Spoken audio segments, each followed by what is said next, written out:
अब से थोड़ी देर में गृह मंत्री अमित शाह लेंगे एक और मीटिंग। दोपहर 3 बजे हो सकती है रिव्यू मीटिंग। सुबह 11 बजे हुई थी हाई लेवल मीटिंग।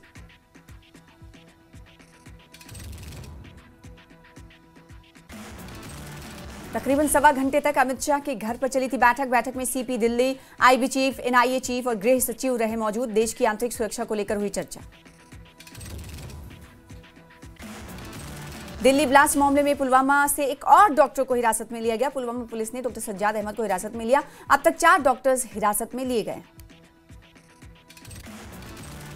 अल फलाह यूनिवर्सिटी पहुंची दिल्ली पुलिस की टीम। डॉक्टर उमर का दोस्त है डॉक्टर सज्जाद अहमद। दिल्ली ब्लास्ट मामले में एक और डॉक्टर से पूछताछ। दिल्ली बम ब्लास्ट पर बोले प्रधानमंत्री नरेंद्र मोदी। कहा कि दिल्ली बम ब्लास्ट में आरोपियों को बख्शा नहीं जाएगा। हमारी जांच एजेंसियां मामले की तह तक जाएंगी। दिल्ली ब्लास्ट को लेकर प्रधानमंत्री मोदी के सख्त निर्देश। सूत्रों के मुताबिक प्रधानमंत्री ने सख्त कार्रवाई के लिए तैयार रहने को कहा। घटना की जानकारी लेने के लिए निर्देश दिए। दिल्ली धमाके पर बोले रक्षा मंत्री राजनाथ सिंह। कहा दिल्ली धमाके की जांच की जा रही है। जांच रिपोर्ट को सार्वजनिक किया जाएगा। जिम्मेदार लोगों को नहीं बख्शेंगे। दिल्ली में लाल किला के पास बड़ा आतंकी हमला। धमाके के बाद कई गाड़ियों में लगी आग। 9 लोगों की मौत, 20 लोग जख्मी। दिल्ली ब्लास्ट मामले में बड़ा एक्शन। आरोपी डॉक्टर उमर की मां, भाइयों को हिरासत में लिया गया। दिल्ली में लाल किला अगले आदेश तक बंद। सुरक्षा कारणों के चलते पुलिस ने लिया बड़ा फैसला। दिल्ली धमाका मामले में कश्मीर से दिल्ली तक छापेमारी। 13 लोगों से पुलिस की पूछताछ जारी। कश्मीर से 2 संदिग्धों को हिरासत में लिया गया। कार को पार्किंग में खड़ी करने वाले शख्स की तलाश तेज। यूएपीए के तहत दर्ज होगा दिल्ली धमाके का केस। दिल्ली ब्लास्ट की जांच एनआईए को सौंपी गई। गृह मंत्रालय ने एनआईए को सौंपी जांच। नई दिल्ली में लाल किले के पास कार विस्फोट के बाद जम्मू कश्मीर में हाई अलर्ट। सुरक्षा बलों ने जम्मू कश्मीर में निगरानी बढ़ाई। अवंतीपुरा पुलिस ने शांति और सार्वजनिक व्यवस्था बनाए रखने के लिए राष्ट्रीय राजमार्ग 44 और मुख्य मार्गों पर वाहनों की जांच तेज कर दी। संदिग्ध व्यक्तियों और वाहनों की आवाजाही पर कड़ी निगरानी। कुलगाम पुलिस की आतंकियों के खिलाफ कार्रवाई तेज। दिल्ली धमाके के बाद श्रीनगर जम्मू नेशनल हाईवे पर सुरक्षा कड़ी। एसएसपी इनायत अली चौधरी का बयान। कहा संवेदनशील क्षेत्रों में सतर्कता बनी रहेगी। दिल्ली धमाकों के बाद जांच जारी है। आगे की जानकारी जल्द साझा की जाएगी। दिल्ली बम ब्लास्ट के बाद कठुआ के लोग गुस्से में। बरवाल गांव में पाकिस्तान और जैश ए मोहम्मद के पुतले जलाए गए। स्थानीय लोगों ने पाकिस्तान को कड़ी चेतावनी दी। लाल किले के पास धमाके के बाद दिल्ली में हाई अलर्ट जारी। धमाके के बाद जामा मस्जिद मार्केट किया गया बंद। दिल्ली में सभी बसों और ट्रेनों की जांच के आदेश। रेलवे स्टेशनों, बस अड्डों की जांच के लिए आदेश। दिल्ली में धमाके के बाद हिमाचल और यूपी में भी हाई अलर्ट। लखनऊ में धार्मिक स्थलों की जांच के आदेश। दिल्ली धमाके के बाद यूपी में सभी बसों और ट्रेनों की जांच के आदेश दिए गए। दिल्ली में धमाके के बाद अयोध्या में हाई अलर्ट। अयोध्या में राम मंदिर की सुरक्षा बढ़ाई गई। दिल्ली में धमाके के बाद मुंबई, यूपी, बिहार, हरियाणा में भी हाई अलर्ट। पुंछ में भारत पाक नियंत्रण रेखा पर अलर्ट। पुंछ में भी सुरक्षा व्यवस्था की गई कड़ी। पुंछ में वाहनों की जांच जारी। गृह मंत्री अमित शाह ने लाल किले के पास धमाके वाली जगह का लिया जायजा। मौके पर मौजूद पुलिस कमिश्नर ने अब तक की जांच के बारे में गृह मंत्री को दी जानकारी। दिल्ली धमाके पर राष्ट्रपति का एक्स पर पोस्ट लिखा। मृतकों के परिवारों के प्रति मेरी संवेदनाएं। घायलों के शीघ्र स्वस्थ होने की कामना। एलजी मनोज सिन्हा ने कहा दिल्ली विस्फोट में लोगों की मौत से दुखी हूं। शोक संतप्त परिवारों के प्रति मेरी संवेदनाएं। मुख्यमंत्री उमर अब्दुल्ला ने दिल्ली ब्लास्ट पर जताया गहरा दुख। सीएम ने शोक संतप्त परिवारों के प्रति जताई संवेदना। घायलों के शीघ्र स्वस्थ होने की प्रार्थना की। कार्यगामी ने भी जताया हादसे पर दुख। कहा दिल्ली विस्फोट से अत्यंत दुखी हूं। परिवारों के प्रति मेरी संवेदना।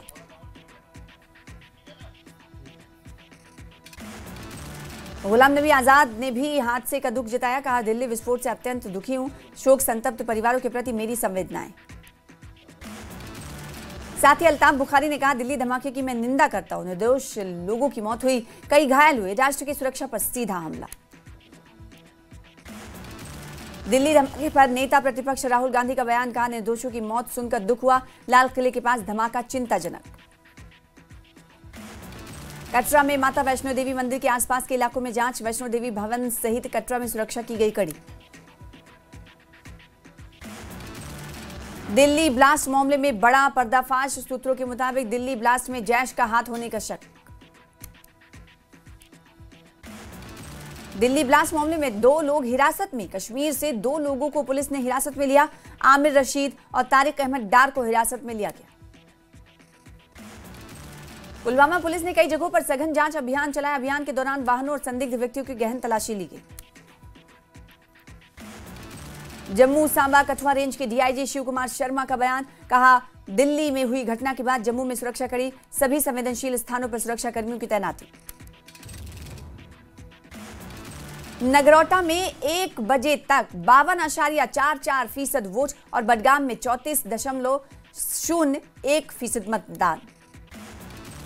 बडगाम उपचुनाव में मतदान प्रक्रिया जारी। लोग लंबी कतारों में वोट डालने पहुंचे। ठंड के बावजूद लोगों में मतदान के प्रति उत्साह देखा जा रहा है। बडगाम में मतदान केंद्रों पर उमड़ी लोगों की भीड़। बडगाम से जम्मू कश्मीर अपनी पार्टी के उम्मीदवार मुख्तार अहमद डार का बयान। कहा, बड़ी संख्या में लोग जेकेएपी को वोट देंगे। हमें जनता की सेवा करने का मौका मिलेगा। बडगाम जिला चुनाव अधिकारी डॉक्टर बिलाल मोहिउद्दीन का बयान। कहा, महिला मतदाता नए सपनों और उम्मीदों के साथ मतदान केंद्रों की ओर बढ़ रही हैं। बडगाम उपचुनाव में 173 मतदान केंद्रों पर हेल्प डेस्क और फोन गैलरी की व्यवस्था। प्रशासन ने मॉडल मतदान केंद्रों और पर्यावरण संदेश के साथ मतदान प्रक्रिया को बेहतर बनाने की कोशिश की।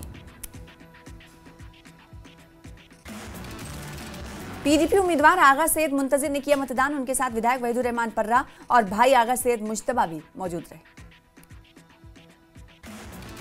आगा सैयद मुंतजिर ने किया दावा, बडगाम के लोग हमें वोट देंगे। पीडीपी की जीत निश्चित है। वहीदुर रहमान पर्रा ने कहा, जम्मू कश्मीर के लोगों को धोखा दिया गया, अब बडगाम के लोग जवाब देंगे।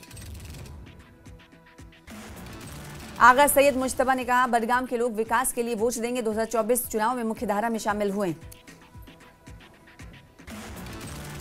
बडगाम से आम आदमी पार्टी की उम्मीदवार दीबा खान ने मतदान केंद्रों का किया दौरा। कहा, जनता पार्टी को अच्छा समर्थन दे रही है। नगरोटा से भाजपा उम्मीदवार दिव्यानी राणा ने कहा, अगर सत्ता में आई तो पिता स्वर्गीय देवेंद्र राणा के सपने पूरा करूंगी। दिव्यानी राणा ने मतदान केंद्र पर बड़ी संख्या में वोट डालने आए लोगों की प्रतिक्रिया पर खुशी जताई। नगरोटा विधानसभा क्षेत्र में भी मतदान प्रक्रिया जारी। वोट देने आए लोगों ने कहा, संविधान ने हमें यह अधिकार दिया है, हम विकास चाहते हैं। निर्दलीय उम्मीदवार अनिल शर्मा ने इंदिरा मतदान केंद्र पर वोट डाला और कहा कि लोगों ने वंशवाद को नकारा। अनिल शर्मा ने 1 लाख से अधिक मतदाता का वोट का दावा किया। बडगाम से भाजपा उम्मीदवार आगा सैयद मोहसिन ने कहा, भाजपा बडगाम सीट जीतने जा रही है। लोग एनसी और पीडीपी की गलत नीतियों को पहचान चुके हैं। मीरगुंड मतदान केंद्र पर वोट डालने के बाद मोहसिन ने कहा, भाजपा के पास विकास का स्पष्ट रोड मैप है, इस पर हमें जीत की उम्मीद है। बडगाम विधानसभा क्षेत्र के लिए उधमपुर में प्रवासी कश्मीरी मतदाताओं ने वोट डाला। उधमपुर के आईटीआई कॉलेज में विशेष मतदान केंद्र पर प्रवासी मतदाताओं ने अपने मताधिकार का उपयोग किया। नगरोटा उपचुनाव में लोकतंत्र का उत्सव। 90 साल के बुजुर्ग ने बूथ पर पहुंचकर डाला वोट। और कड़ाके की ठंड के बावजूद बुजुर्ग भी बडगाम उपचुनाव में हिस्सा लेने के लिए मतदान केंद्रों पर पहुंचे। बुजुर्ग मतदाताओं ने कहा, वोट हमारे हाथ में सौंपी गई अमानत है, इसे इस्तेमाल करना बेहद जरूरी। बीरवा के विधायक डॉक्टर मोहम्मद शफी ने नारबल में मतदान केंद्रों का दौरा किया। डॉक्टर शफी ने कहा, लोग बड़ी संख्या में मतदान करने के लिए आ रहे हैं, ये एक सकारात्मक संकेत है। सांसद जुगल किशोर ने नगरोटा में किया मतदान। शांति, विकास और मतदाताओं की सक्रिय भागीदारी पर दिया जोर। दिल्ली में हुए विस्फोट पर की कड़ी निंदा। बडगाम उपचुनाव में पहली बार पंजीकृत युवा मतदाताओं ने उत्साहपूर्वक वोट डाला। लोकतंत्र में भागीदारी की खुशी जताई। रामबन में जेकेएनओपी समर्थकों और ओजीडब्ल्यूज के खिलाफ अभियान तेज। राष्ट्रीय राजमार्ग पर वाहन जांच बढ़ाई गई। मेंढक की गुरसाई हरमोटा स्कूल में केवल 1 कमरा होने से छात्र परेशान। 52 छात्र पढ़ाई के लिए कर रहे संघर्ष। मेंढर में अभिभावकों ने स्कूल भवन निर्माण और नवीनीकरण की तत्काल मांग की और अधिकारियों से जल्द निरीक्षण की अपील की। डोडा के भलेसा में गुवारी बस स्टैंड पर लगी आग, 15 दुकानें और 2 इमारतें जलकर खाक। डोडा में गंदो पुलिस ने 5 लोगों को बचाया, कड़ी मशक्कत के बाद अग्निशमन विभाग की टीम ने आग पर पाया काबू, जांच जारी। देश में बड़े आतंकी हमले की साजिश नाकाम, हरियाणा के फरीदाबाद से 360 किलो विस्फोटक बरामद।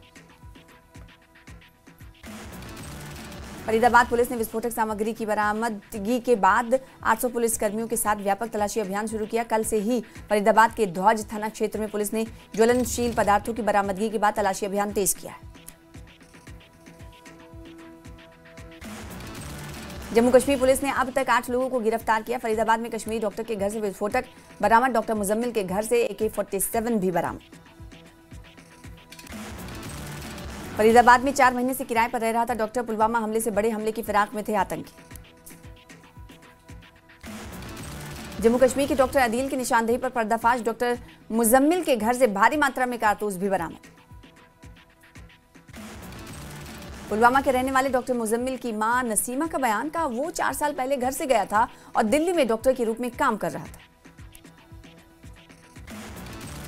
लद्दाख के उपराज्यपाल कविंद्र गुप्ता ने सरदार पटेल की 150वीं जयंती पर सांकू में एकता मार्च को हरी झंडी दिखाई। एकता मार्च में NY के छात्र और स्थानीय अधिकारी शामिल हुए। करगिल में उपराज्यपाल कविंद्र गुप्ता ने योरबाल तक लिफ्ट सिंचाई योजना के पहले चरण का उद्घाटन किया। योजना से मिल सकेगी किसानों को स्थिर जलापूर्ति। करगिल के ट्रेस्पोन में यूथ एजुकेशन सोसाइटी के SSRB और LSSB उम्मीदवारों के दूसरा मॉक टेस्ट आयोजित किया गया। 15 अभ्यर्थियों ने भाग लिया। हिमाचल प्रदेश में इंडोनेशिया महिला क्रिकेट टीम का दौरा, T20 श्रृंखला में हिमाचल टीम से होगा मुकाबला। कुल्लू मणिकर्ण बरशेड़ी सड़क 5 दिन बाद बहाल, घाटी और सैलानियों को मिली राहत।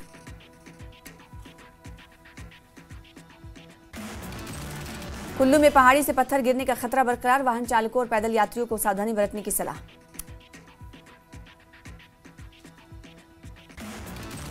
केंद्र सरकार ने पेंशनर्स के लिए डिजिटल जीवन प्रमाण पत्र प्रक्रिया बनाई आसान। अब पेंशनर्स घर बैठे या बैंक में मिनटों में जीवन प्रमाण पत्र जनरेट कर सकेंगे। शिमला में बर्फबारी को लेकर जिला प्रशासन अलर्ट मोड पर, DC अनुपम कश्यप की अध्यक्षता में हुई बैठक। बर्फबारी को लेकर शिमला को 5 सेक्टरों में बांटा गया ताकि भारी बर्फबारी में रास्ते जल्दी खोले जा सके और ट्रैफिक बाधित ना हो। शिमला में 24/7 कंट्रोल रूम और टास्क फोर्स तैयार। दूरदराज इलाकों में खाद्य सामग्री और जरूरी सामान की आपूर्ति सुनिश्चित की गई। डलहौजी विधानसभा क्षेत्र के शेरपुर गांव में भूस्खलन से बने पुल के क्षतिग्रस्त होने के बाद ग्रामीणों में रोष। भूस्खलन के बाद अस्थायी तौर पर खोला गया मार्ग फिर से बंद। मार्ग न खुलने से लोग परेशान। ग्रामीणों ने प्रशासन से बनी खेत शेरपुर मार्ग को जल्द बहाल करने और पुल के पुनर्निर्माण की मांग की। भाजपा अनुसूचित जनजाति मोर्चा किन्नौर के अध्यक्ष सुभाष नेगी का बयान, कहा भगवान बिरसा मुंडा की 150वीं जयंती इस वर्ष जनजातीय गौरव दिवस के रूप में मनाई जा रही। हिमाचल प्रदेश में अभी तक कोई भी गांव तंबाकू मुक्त नहीं। राष्ट्रीय तंबाकू मुक्त युवा अभियान 3.0 के तहत गांवों और पंचायतों को तंबाकू मुक्त बनाने के प्रयास जारी।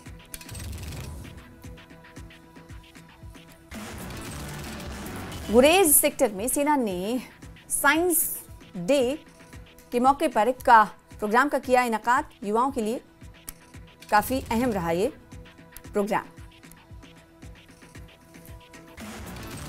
पुलवामा को दूध उत्पादन का माना जाता है केंद्र। नई तकनीक के उपयोग से डेयरी सेक्टर में रोजगार के बन रहे हैं अवसर। सीएम उमर अब्दुल्ला ने किया रेडियो स्टेशन का उद्घाटन। IUST अवंतीपुरा में आयोजित कार्यक्रम। PDP नेता नईम अख्तर ने एनसी सरकार पर साधा निशाना, कहा जन कल्याण मुद्दों पर चर्चा से बच रही सरकार। मुफ्त बिजली गैस का उठाया मुद्दा। जम्मू कश्मीर के कई जिलों में सेना की भर्ती प्रक्रिया 10 दिसंबर से शुरू होगी। केंद्रीय मंत्री जितेंद्र सिंह ने दी जानकारी। गांधरबल के कंगन में डिग्री कॉलेज में नशा मुक्ति जागरूकता कार्यक्रम का आयोजन, नशा मुक्ति पर वाद विवाद कार्यक्रम का आयोजन किया गया। कचरा डंपिंग को लेकर मेढक के लोगों ने जताई गंभीर चिंता, सड़कों और सार्वजनिक स्थलों पर लगा कचरे का अंबार। राजौरी के खेवरा में हजरत निजामुद्दीन अली मोहम्मद का उर्स धूमधाम के साथ मनाया गया, बड़ी तादाद में लोगों ने की शिरकत। बांडीपुरा के शिलवट में आयोजित हुई मजलिस से अज़ा, हजरत फातिमा ज़हरा के जीवन और शिक्षाओं पर चर्चा, प्रार्थना और चिंतन के साथ कार्यक्रम का समापन। कटरा में 3 दिवसीय पश्मीना और हैंडीक्राफ्ट उत्सव की शुरुआत, 41 जगहों से कारीगर हुए शामिल, जम्मू कश्मीर की पारंपरिक कला को बढ़ावा देने की पहल। अखनूर में 6.55 करोड़ के विकास कार्यों का शुभारंभ, विधायक मोहनलाल भगत ने की शुरुआत। राजौरी में सेना ने रंगारंग कार्यक्रम का आयोजन किया, स्कूली बच्चों ने बढ़ चढ़कर हिस्सा लिया। राजौरी में विधायक इफ्तिखार अहमद का स्वास्थ्य उप केंद्र का औचक निरीक्षण, स्वास्थ्य सुविधाओं की समीक्षा की। मंडी में महिलाओं के लिए कैंसर जांच शिविर का आयोजन किया गया, जिसमें 70 महिलाओं की ब्रेस्ट और सर्विक्स कैंसर की स्क्रीनिंग हुई। सोलन के श्री कृष्ण मंदिर में महाराष्ट्र की 800 वर्ष पुरानी जली चाचा देव पूजा परंपरा पहली बार हुई संपन्न, जय कृष्ण पंथ से जुड़ी इस पूजा का नेतृत्व गुरु अंबेडकर बाबा जी ने किया। कुल्लू के झलियार गांव में लगी भयंकर आग लगने से 8 से 10 मकान जलकर राख। नाहन में प्राथमिक शिक्षक संघ की शिक्षा विभाग के साथ बैठक, पदोन्नति प्रक्रिया तेज करने, खाली पद भरने और वित्तीय लाभ देने की चर्चा हुई। कुल्लू में देव समाज संघर्ष समिति ने तहसीलदार हरि सिंह यादव और जिला प्रशासन के खिलाफ प्रदर्शन किया। प्रदर्शनकारियों ने दशहरा उत्सव में देवता भृगु ऋषि के अपमान का विरोध किया।